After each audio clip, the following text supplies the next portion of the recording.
Hello friends, कैसे हो आप सब। तो आज हम बात करेंगे यूनिट नंबर 5 के बारे में। इससे पहले के जितने भी चैप्टर्स हैं वो कंप्लीट हो चुके हैं। आप जाके देख सकते हैं अगर आपने नहीं देखा, क्योंकि जो चैप्टर्स मैं पढ़ा रहा हूँ अभी आपको, तो अगर आप जंप करके डायरेक्ट बीच में से देखते हो तो शायद आपको समझ में ना आए। ठीक है, तो इसलिए आप शुरू से जाकर देखिए, ताकि जो चैप्टर्स हैं, जो कॉन्सेप्ट है वो क्लैरिटी होते हुए आए और आराम से आप जो है आगे तक जो चैप्टर्स पढ़ाने वाला हूँ वो आप समझ पाएँ। अभी चैप्टर का नाम है विकेंद्रीकरण, विकेंद्रीकृत विकास की घटक। ठीक है, ये पहला पार्ट है, इसके बाद शायद एक और पार्ट होगा। तो पहला घटक तो है एक शब्द जिसका हम इंग्लिश में कहते हैं एम्पावरमेंट। ठीक है, हिंदी में तो आप पढ़ ही रहे हो, सशक्तिकरण यानी कि एम्पावरमेंट।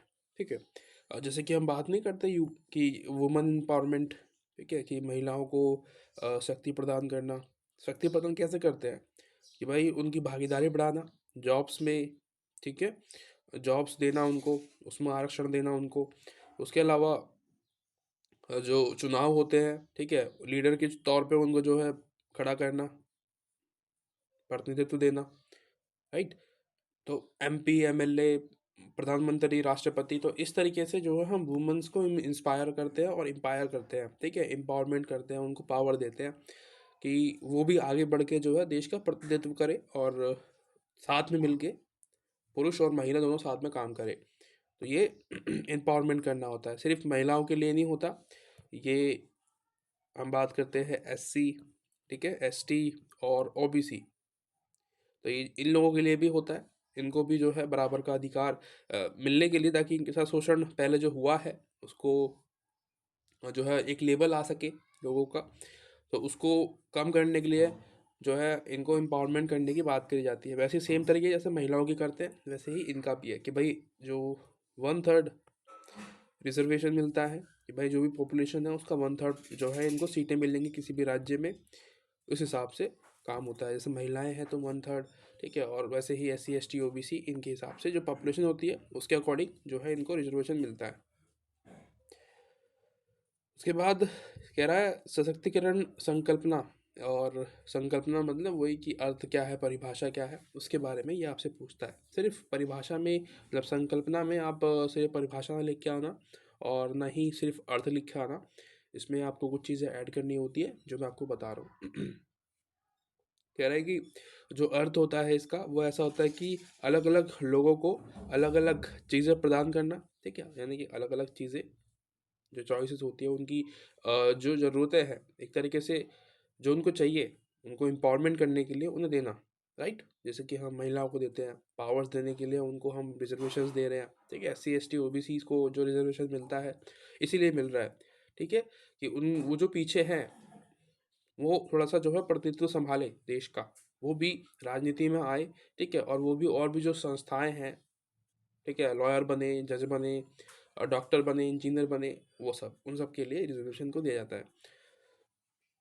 और एक ये भी कह रहा है कि जो सशक्तिकरण है उसका जो अभिवर्य है, यानी कि जो एम्पावरमेंट है, उसकी जो मीनिंग है वो ये भी हो सकती है कि भागीदारी करना। ठीक है, और किसी के साथ समझौता करना, प्रभावों को नियंत्रण करना। ठीक है, यानी कि जो भी इफेक्ट आते हैं उसमें महिलाएं भी अपना इफेक्ट डालें। ठीक है, S C S T O B C जो है ग्रुप के लोग हैं वो भी अपना इफेक्ट डालें, सिर्फ जनरल कैटेगरी के लोग ही ना डालें। ठीक है, अपने जीवन को प्रभावी प्रभावी करने वाली उत्तरदायित्व संस्थाओं को बनाए रखने के लिए निर्धन लोगों को, लोगों की संपत्ति और क्षमताओं में वृद्धि करना। तो ये एम्पावरमेंट करना होता है, लेकिन जिसके पास वो पहले से नहीं था उसको वो देना। ठीक है, जो अधिकार उसके पास पहले नहीं थे उसको वो अधिकार देना।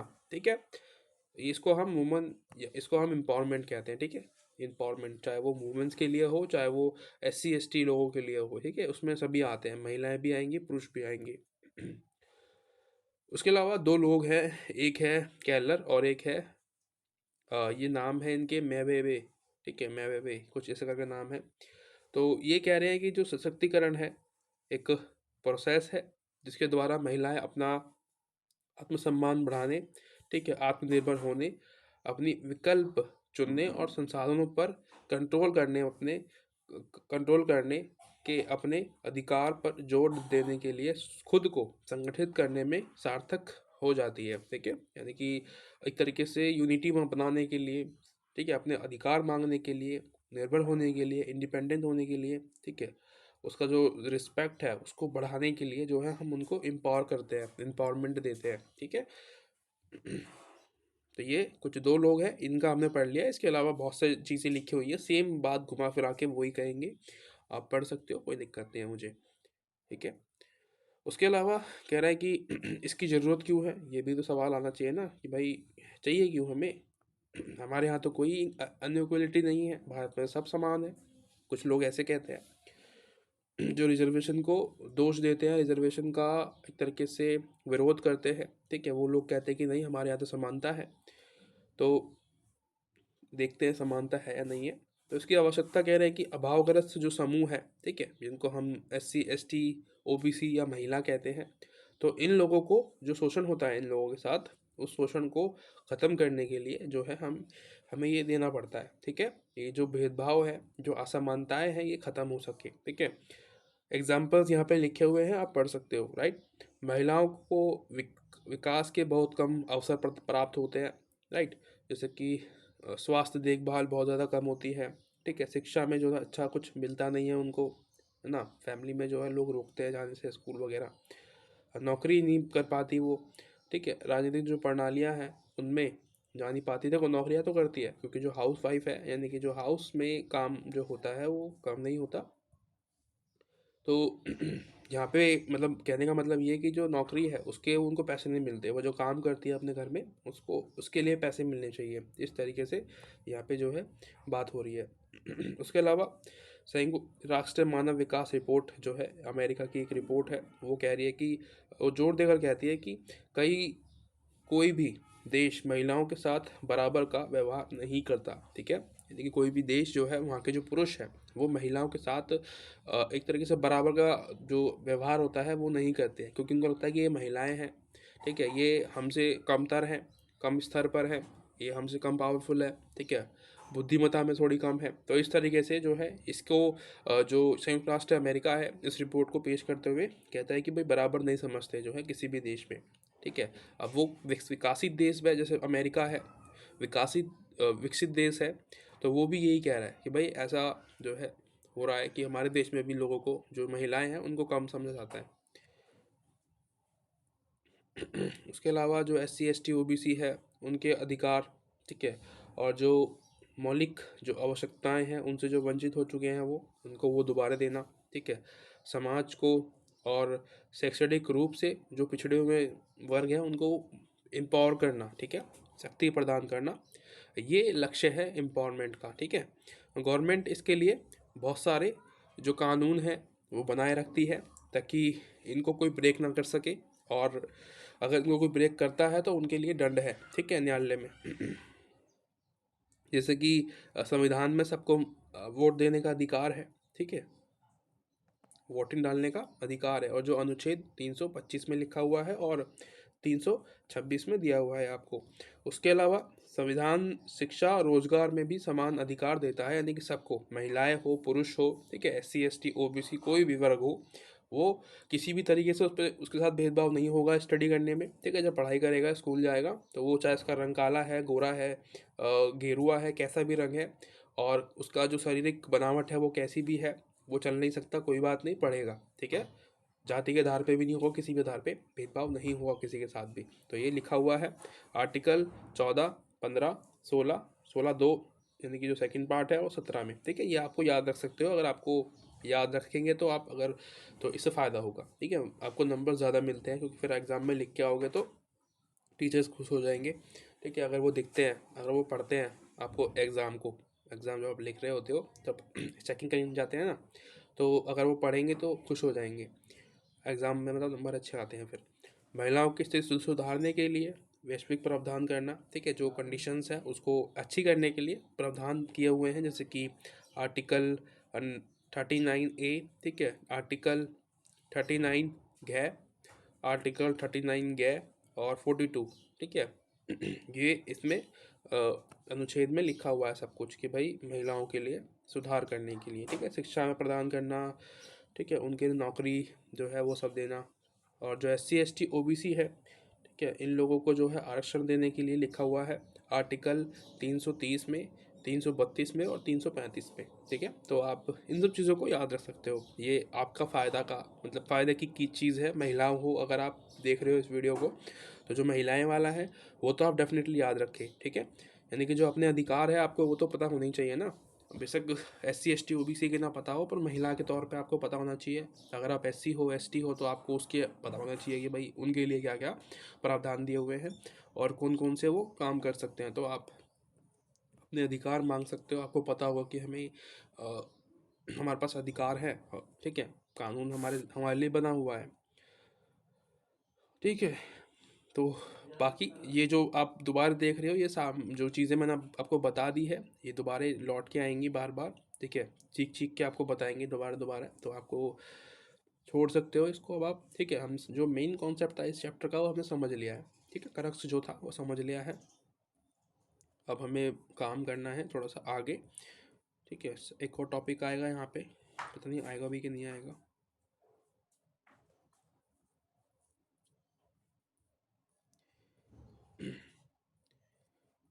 हाँ ये रहा, ये उसके पहले तो नहीं है कोई, नहीं है। देखो कह रहा है कि समस्याएं क्या आती हैं जब हम एम्पावरमेंट करने की कोशिश करते हैं लोगों को, तो कुछ प्रॉब्लम्स आती हैं। तो प्रॉब्लम्स क्या क्या होती है, ठीक है। समस्याएं यानी कि बाधाएं, रुकावटें आती हैं, ठीक है। जो चीज़ें होती है वो स्टॉप करते हैं, क्योंकि जब आप अच्छे काम करने की कोशिश करते हो, जब आप सच बोलते हो, तो लोग आपको रोकते हैं, ठीक है।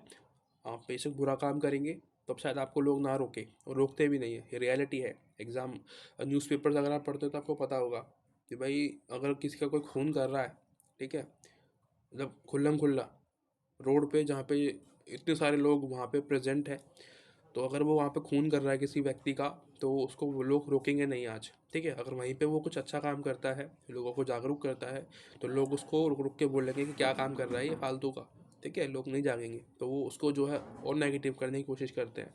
तो ये जो है हमारा समाज ऐसा ही है भारत का। तो कह रहा है बाधा जो है, सबसे पहली बाधा होती है चुनाव में खड़ा होना। यानी कि जो SC ST OBC और जो महिलाएं हैं वो संकोच करते हैं चुनाव में खड़े होने में, ठीक है। क्योंकि अगर वो चुनाव में खड़े होते तो उनको ऐसा लगता है कि जो बड़ी कास्ट के लोग हैं उनको मारेंगे, ठीक है, उन पे अत्याचार करेंगे, शोषण करेंगे उनका, इस तरीके से। तो वो उस चक्कर में चुनाव लड़ने से संकोच करते हैं, ठीक है। उनके दिमाग में डिलेमा रहता है, ठीक है, कि भाई लड़े या ना लड़े, ठीक है। अगर हम लड़ते हैं तो वो जो बड़ी कास्ट के लोग हैं वो हमको मारेंगे, इस तरीके से ऐसा होता है, ठीक है। अगर आपको लगता है कि कौन ऐसा कहाँ का होता है, अब कानून व्यवस्था है, सब होता है, ठीक है। अंदरूनी रूप से सब चीज़ें होती हैं। और जैसे कि यहाँ पे लिखा हुआ है कि महिलाओं के साथ जो हिंसा होती है, ठीक है। एग्जाम्पल्स भी लिए होंगे आपके लिए कि हरियाणा में जो पानीपत है वहाँ पे एग्जाम्पल उसका दिया हुआ है, आप पढ़ सकते हैं, ठीक है। उसके बाद और समस्याएं भी हैं, जैसे कि महिलाओं को अनारक्षित चुनाव क्षेत्र में नहीं आने दिया जाता, ठीक है। यानी कि जो महिलाओं के लिए आरक्षित नहीं है उन क्षेत्रों में उनको प्रवेश नहीं मिलता, ठीक है। वहाँ की सीटों से वो खड़ी नहीं हो पाती हैं, ठीक है। अगर रिजर्वेशन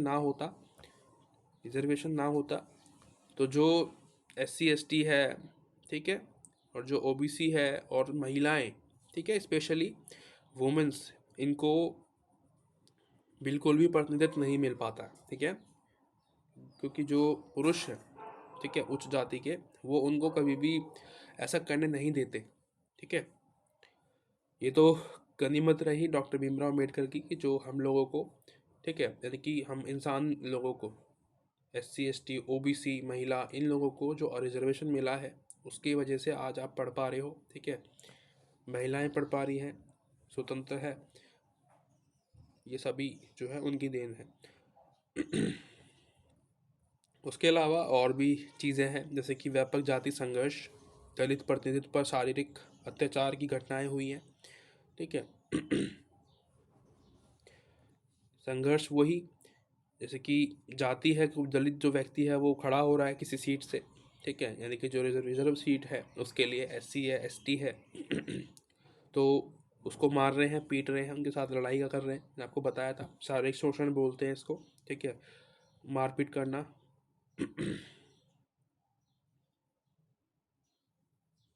और एक कह रहा सशक्तिकरण के मार्ग में एक रुकावट पुरुष साथियों का आधिपत्य वाला दृष्टिकोण है। यानी कि क्या होता है कि ये जो पुरुष होते हैं ना बड़ी कास्ट के, ये जो महिलाएं होती है, जो छोटी कास्ट, जो मतलब कि निम्न वर्ग के जो लोग होते हैं, दलित है, ठीक है, ओबीसी है, महिलाएं हैं, इन जो जैसे कि पुरुष होता है तो वो जो अपनी घर की जो वुमेन्स होती है ना, वाइफ होती है, उसकी वाइफ होगी कि भाई अपनी वाइफ को खड़ा कर दिया, तो जो वाइफ खड़ी हुई है वो जीत जाएगी। ठीक है, जीतने के बाद जो सारा काम करेगा ना वो पुरुष करेगा। ठीक है, उस घर में जो पुरुष होगा वो अपनी जो राजनीतिक मंशाएं हैं, ठीक है, जो उसकी चॉइस थी कि भाई मुझे भी काउंसलर बनना है, ठीक है, तो वो जो नहीं कर पाया, अब वो अपनी महिलाओं, जो उसकी जो वाइफ है, उसके आड़ में वो सब करेगा। ठीक है, जीती तो उसकी महिलाएं हैं, उस घर के अंदर जो उसकी वाइफ है वो जीती है, लेकिन वो जो पुरुष है, उसका जो हस्बैंड है, वो सारा काम करेगा। ठीक है, या जो उसका उस महिला के जो ससुर होंगे वो सारे काम करेंगे। ठीक है, यानी कि पुरुष जो है वो करते हैं। और कह रहे हैं कि जो सशक्तिकरण में दिक्कत ये भी है कि जो प्रशिक्षण है, यानी कि एजुकेशन जो है वो बहुत ज़्यादा ना के बराबर है। ठीक है, इलिटरेट महिलाएं, ठीक है, जो छोटी का जाति के जो लोग होते हैं, SC ST, ये एजुकेटेड जो है इतने नहीं होते हैं, इनको अपने अधिकार नहीं पता होते हैं, इसकी वजह से ये पीछे रह जाते हैं। राइट, उसके बाद ख़त्म है। ठीक है, इतना बहुत था हमारे लिए। आप इन सभी पॉइंट्स को लिख सकते हो इसी नोटबुक में अगर आपको दिक्कत हो रही है। ठीक है, यहाँ पे साइड में जगह काफ़ी होती है, ये क्यों मतलब टाइम वेस्ट करना है और जो पेज है पैसा वेस्ट करना है, जो पेज होते हैं नेचर को ख़राब करना है। ठीक है, आप मतलब एक्स्ट्रा नोटबुक लेके आओगे इसके लिए क्यों लेके आते हैं। यहाँ पे साइड में जगह होती है, इसमें लिख दो आप। ठीक है, इतना काफ़ी है यार, नोट्स जो है आपके शॉर्ट बन जाएंगे और एक एक शब्द में, दो दो लाइनों में आप जो है पूरा काम कर सकते हैं। ठीक है, समझने के लिए, क्योंकि एग्जाम में फिर रिवीजन जब आप मारोगे तो आप जो है इजीली सब कुछ याद रख पाओगे। उसके अलावा कह रहा है कि सशक्तिकरण, लंबा मार्ग तय करना, काफ़ी कार्य करना, इसमें डेफिनेटली सब काम तो है, बहुत ज़्यादा एक लंबा काम है, क्योंकि जो व्यक्ति, जो समूह, ठीक है, कुछ ग्रुप्स है जो कि बहुत पीछे है, ठीक है, जिनको हम शोषित वर्ग के भी कहते हैं, तो उनको उठाना इतना आसान नहीं होता है। ठीक है, जब कोई जगह बहुत ज़्यादा मतलब कि अव्यवस्थित होती है, सिस्टमेटिक तरीके से नहीं होता वहाँ पे कुछ भी, तो वहाँ पे सिस्टम लेके आना बहुत ज़्यादा मुश्किल काम है, बहुत समय लगता है वहाँ पे चीज़ों को रन करने में। ठीक है, तो सबसे पहला कह रहा है कि कमज़ोर वर्गों को पंचायत नगरपालिका सदस्य के रूप में उनके दायित्वों से अवगत कराना, यानी कि इंट्रोड्यूस कराना। अवगत मतलब इंट्रोड्यूस कराना, जो भी उनके काम है, ठीक है, जो उनके रोल है उनसे। किसके अंदर रोल, कहाँ पे, फैमिली में नहीं, रोल की मतलब है कि जो पंचायत है, गांव में होती है ना पंचायत तो, और जो नगर पालिका है वो शहरों में होती है। अगर व्यक्ति शहर से है कोई, ठीक है, महिला है, SC ST है, तो इनको जो है बताना। ठीक है, इसको हम एक तरीके से इनको शिक्षा देना भी कह सकते हैं। ठीक है, हम इनको एजुकेट कर रहे हैं, इनको बता रहे हैं कि भाई आपकी जो ज़रूरतें हैं वो कितनी ज़्यादा है। ठीक है, आपकी जो एक, आपका जो एक रोल है ज़िंदगी में, लाइफ में, समाज में, बहुत इम्पोर्टेंट है। वैसे ही यहाँ पे भी, उसके अलावा यहाँ पे बात होती है एजुकेशन की। ठीक है, शिक्षा देना उनको अपने दायित्वों के बारे में, यानी कि जैसे अभी जो हमने पहले बात की थोड़ी देर पहले, सेम वही चीज़ें हैं, पर यहाँ पे एजुकेशन देने की बात कर रहे हैं, महिलाओं को, अन्य पिछड़े वर्गों को, ठीक है, दलितों को। उसके बाद तीसरा आता है प्रशिक्षण देना। बेसिकली जैसे प्रशिक्षण हम देते हैं ना कि भाई जब कोई जॉब करने के लिए जाता है तो कुछ समय जो होता है, जैसे कि एक हफ्ते के लिए, एक महीने के लिए, उसको वहाँ का सिखाते हैं कि कैसे कैसे काम किया जाता है। तो ये उसके बारे में है, सिखाना कि भाई आपका काम क्या है, ठीक है, किस तरीके से यहाँ पे काम होता है। उसके अलावा कुछ राज्यों में भी प्रतिनिधियों को प्रशिक्षण प्रदान करने की प्रक्रिया आरंभ की गई है, जैसे कि कर्नाटक में। और कह रहा है चौथा काम है कि न्यूनतम शैक्षणिक योग्यता होना अनिवार्य है। यानी कि जब भी आप इलेक्शन लड़ रहे हो, ठीक है, जब भी आप इलेक्शन लड़ रहे हो तो आपके पास एक क्वालिफिकेशन होना बहुत ज़रूरी है। ये तो बहुत ज़्यादा बढ़िया बात लिखी हुई है कि कोई भी मतलब कि किसी भी स्तर का जो चुनाव होता है, लोकसभा चुनाव हो रहा है, राज्यसभा हो रहा है, या फिर स्थानीय स्तर पे चुनाव हो रहे हैं, तो वहाँ पे जो है एजुकेशन बहुत ज़्यादा इम्पोर्टेंट होनी चाहिए कि भाई एक मिनिमम जो है एजुकेशन होनी चाहिए उस व्यक्ति के पास जो कि इलेक्शन लड़ रहा है, ठीक है। एक दायरा जो है तय करना चाहिए कि भाई ग्रेजुएशन होनी चाहिए, और ऐसी चीज़ें मतलब वहाँ पे मैंडेटरी कर देनी चाहिए कि भाई ग्रेजुएशन होना चाहिए या फिर 12वीं पास होना चाहिए इस वाली पोस्ट के लिए, है ना। जैसे कि काउंसलर के लिए लड़ रहा है ना, स्थानीय स्तर से पंचायत में या नगर पालिका में, तो वहाँ पे एक जैसे कि 12वीं पास होना चाहिए। अगर उससे ऊपर का जो लेवल है, राज्यसभा के लिए लड़ रहा है तो ग्रेजुएशन होना चाहिए। अगर लोकसभा के लिए लड़ रहे तो उसके लिए और अच्छी एजुकेशन होनी चाहिए। तो इस तरीके से काम जो है यहाँ पे इम्पोर्टेंट होगा, ठीक है। तो ये रहा आज का वीडियो चैप्टर। आशा करता हूँ आपको पसंद आया होगा। अगर थोड़ा सा भी हेल्प मिला हो इस चैप्टर से तो आप वीडियो लाइक, सब्सक्राइब और कमेंट कर सकते हो। अपनी राय ज़रूर बताना। मिलते हैं अगली वीडियो में, तब तक के लिए thank you so much, bye bye.